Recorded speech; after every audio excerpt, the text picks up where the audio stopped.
শুরুতেই একটা সিনারিওর কথা ভাবুন। মানে ধরুন আপনার বাড়িতে একজন অতিথি এলেন, শুধু কয়েকদিনের জন্য থাকার কথা বলে। হ্যাঁ, এটা তো খুবই স্বাভাবিক ব্যাপার। একদম। কিন্তু কিছুদিন পর তিনি হঠাৎ আপনাকে জানালেন, আমি আসলে এই বাড়ির একটি ঘরে স্থায়ীভাবেই থেকে যাওয়ার সিদ্ধান্ত নিয়েছি।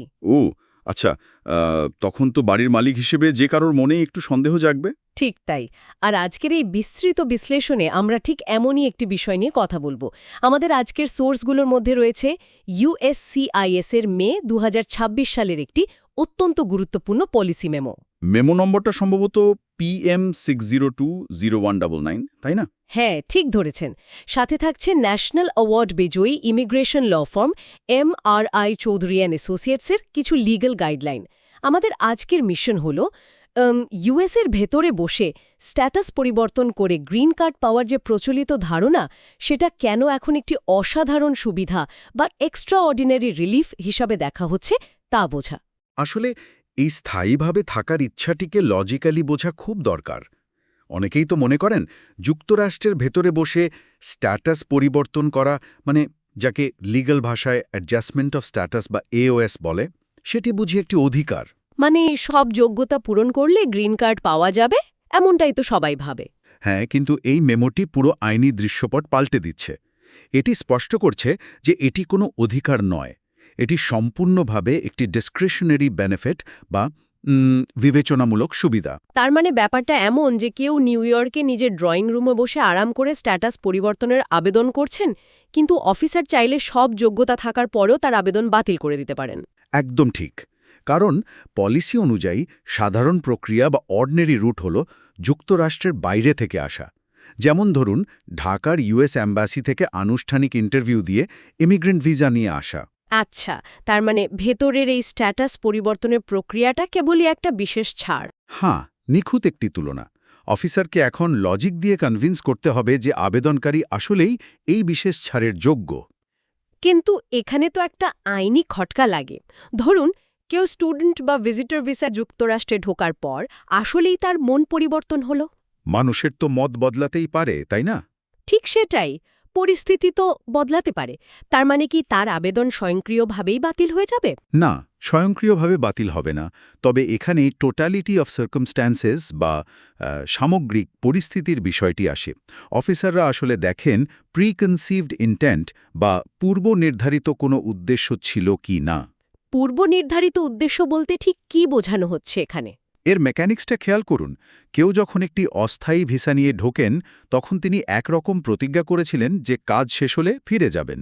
হ্যাঁ, নন ইমিগ্রেন্ট ভিসার শর্তই তো সেটা। ঠিক। কিন্তু পরে যখন ভেতরে বসে গ্রিন কার্ড চান, তখন অফিসার পেছনের আসল উদ্দেশ্য নিয়ে সন্দেহ করেন। তারা তখন আবেদনকারীর পজিটিভ দিক এবং নেগেটিভ দিক দুটোকে এক পাল্লায় মাপেন। পজিটিভ দিক বলতে যেমন ধরুন পারিবারিক বন্ধন বা ভালো চরিত্র। হ্যাঁ, আর নেগেটিভ দিক হল ভিসার উদ্দেশ্যের সাথে বর্তমান কাজের অমিল থাকা বা কোনো ফ্রড। বুঝতে পেরেছি। মানে ভিসা নেওয়ার সময়ের কথা এবং বর্তমান কাজের মধ্যে যে আইনি দ্বন্দ্ব তৈরি হয়, সেটাই সবচেয়ে বড় ঝুঁকি। একদম ঠিক ধরেছেন। তবে আমার মনে হয় সব ভিসার ক্ষেত্রে এই ঝুঁকি সমান নয়। যেমন ধরুন H1B বা L1 ভিসার মতো ডুয়াল ইন্টেন্ট ভিসাগুলোর কথা যদি ধরি, হ্যাঁ, সেখানে তো কাজের পাশাপাশি স্থায়ী হওয়ার চিন্তাও আইনিভাবে বৈধ। তার মানে তাদের ক্ষেত্রে এটা একটা বড় ব্যতিক্রম, তাই তো? ঠিক তাই। ওই ডুয়াল ইন্টেন্ট ভিসাধারীদের ক্ষেত্রে অ্যাডজাস্টমেন্ট অফ স্ট্যাটাস করাটা আইনিভাবে অনেক বেশি নিরাপদ। কিন্তু সাধারণ অস্থায়ী ভিসার ক্ষেত্রে এই ঝুঁকিটা অনেক অনেক বেশি। আর ঠিক এই ঝুঁকির কারণে আমাদের সোর্স মেটেরিয়ালে, বিশেষ করে ব্যারিস্টার MRI চৌধুরীর গাইডলাইনে কনস্যুলার প্রসেসিংয়ের ওপর এত জোর দেওয়া হয়েছে। হ্যাঁ, তারা খুব স্পষ্ট করে বলছেন বাংলাদেশের আবেদনকারীদের জন্য ঢাকা অ্যাম্বাসির মাধ্যমে যাওয়াই হল আইনিভাবে সবচেয়ে শক্তিশালী এবং নিরাপদ পথ। মজার ব্যাপার হলো এই কনস্যুলার প্রসেসিং যে কতটা ডকুমেন্ট নির্ভর, তা তাদের কাজের ধরন দেখলেই বোঝা যায়। একদম, কারণ একটা ছোট্ট ভুলের কারণে কেসগুলো 221G অ্যাডমিনিস্ট্রেটিভ প্রসেসিংয়ের মতো আইনি ব্ল্যাক হলে আটকে যেতে পারে। হ্যাঁ, 221G আসলেই একটা দুঃস্বপ্ন।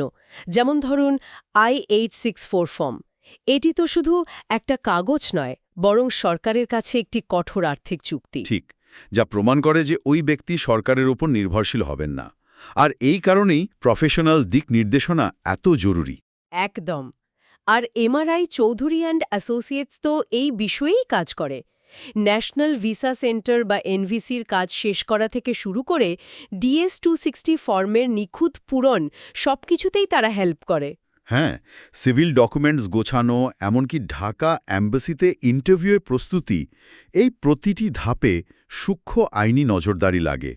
ভিসা রিফিউজালের রিভিউর ক্ষেত্রেও একটি দক্ষ টিমের সাপোর্ট পুরো চিত্র বদলে দিতে পারে। আর তাদের যে বিষয়টি এই সোর্সগুলো থেকে সবচেয়ে বেশি নজর কাড়ল তা হলো তাদের দারুণ সমন্বয়।